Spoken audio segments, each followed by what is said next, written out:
আসসালামু আলাইকুম। আশা করি সবাই ভালো আছেন। আবার একটি ভিডিও নিয়ে আসলাম আপনার সাথে বহুদিন পর।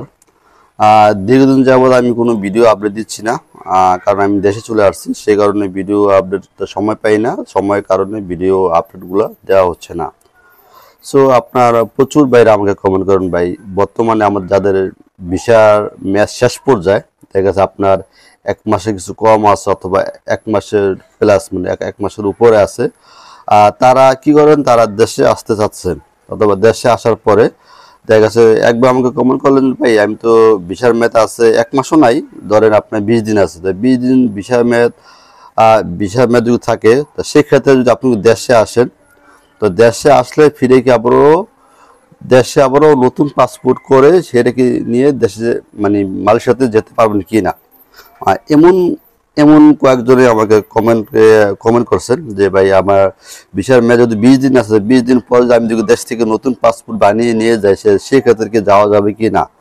দেখেন, যদি আপনার দেশ থেকে অথবা দেশের থেকে যদি আপনি নতুন পাসপোর্ট বানাতে চান, অথবা দেখা যাচ্ছে আপনার পাসপোর্টের ভিসার যে মেয়াদটা, সেই মেয়াদটা আছে আপনার এক মাসও নয়, 20 দিন আছে। তো 20 দিন যদি থাকে, তা আপনার ছুটিতে কয় মাসের জন্য আসবেন, সেটা একটা প্রশ্নের বিষয়।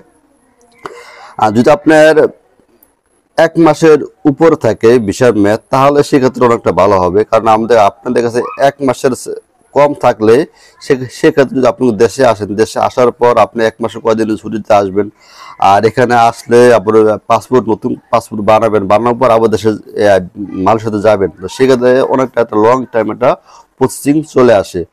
সো এত তাড়াহুড়া করে আপনি কিন্তু জিনিসটা সমাধান করতে পারবেন না। তো আমার সবচেয়ে বেস্ট আপনার যেটা হয়, আপনি যদি চান তাহলে ওই মালয়েশিয়া থেকেই পাসপোর্ট রিনিউ করে তারপর আপনি ভিসা লাগিয়ে তারপর দেশে আসেন, সবচেয়ে বেস্ট হবে, এটাই বেটার হবে। কারণ দেখা গেছে আপনি যদি দেশে চলে আসেন ওই অল্প মেয়াদে, তখন দেখা গেছে আপনি মেয়াদ চলে যাবে। তা মেয়াদ যদি চলে যায় ভিসার মেয়াদ চলে গেলে কিন্তু আপনার বিশাল ধরনের সমস্যা তৈরি হয়ে যাবে। আর আপনার যদি খারাপ হয় বাই চান্স, তাহলে কিন্তু আপনার মালয়েশিয়াতে ঢুকতে পারবেন না। এটার জন্য আপনার একটা বিশাল বড় একটা সমস্যার ভিতরে পড়ে যাবেন। তো এত রিস্ক নিয়ে আসার কোনো প্রয়োজন নেই আর দরকারও নাই। সো আমি এটা সবার জন্য একটা মানা করব, কারণ আপনারা এই ভুল কাজ কখনো এটা করবেন না।